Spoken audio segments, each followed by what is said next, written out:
BRS silver Jubilee ఉత్సవాలను తెలంగాణలో ఏడాది పాటు ఘనంగా నిర్వహిస్తామన్నారు ఆ party working president KTR. Warangal జిల్లా ఎల్కతుర్తిలో సభను నిర్వహిస్తున్నట్లు తెలిపారు. ప్రజలకు ఇబ్బంది కాని ప్రాంతంలో ట్రాఫిక్ కు అంతరాయం లేకుండా ఆవిర్భావ సభ నిర్వహిస్తామన్నారు. 1200 ఎకరాల్లో పార్కింగ్ తో పాటు సభ ఏర్పాట్లు అన్ని ఘనంగా జరుగుతున్నట్లు ఆయన వెల్లడించారు.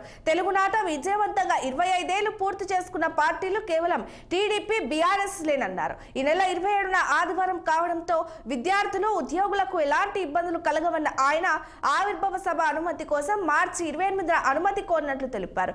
అలాగే ఆర్టీసీ ద్వారా 3000 బస్సుల కోసం విజ్ఞప్తి చేసినట్లు, దీనిపై ఆర్టీసీ సూత్రప్రాయంగా అంగీకరించిందని కేటీఆర్ వివరించారు.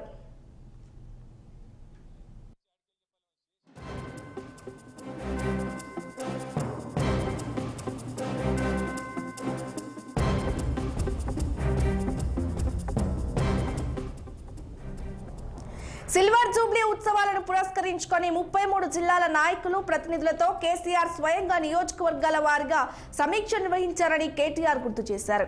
ఇప్పటికే పార్టీ పరంగా కమిటీలను వేసుకోవడం జరిగిందన్నారు. రాజకీయ పార్టీల చరిత్రలో ఆవిర్భావ సభ ఒక పెద్ద మీటింగ్ అవుతుందని కేటీఆర్ వ్యాఖ్యానించారు. గతంలో జరిగిన వరంగల్ సభ మాదిరిగా భారీ నిర్వహణ చేయబోతున్నట్లు ప్రకటించారు. బహిరంగ సభ తర్వాత విద్యార్థి, యువత, కార్యకర్తల సభ్యత్వ నమోదు చేస్తామని వెల్లడించారు. సభ్యత్వ నమోదు పూర్తిగా డిజిటల్ పద్ధతిలో జరుగుతుందన్న ఆయన సభ్యత్వ నమోదు తర్వాత అధ్యక్ష ఎన్నిక ఉంటుందని వివరించారు. అలాగే రాష్ట్ర కమిటీలతో పాటు జిల్లా కమిటీలు, ఇతర కమిటీలను వేసుకుంటామని తెలిపారు.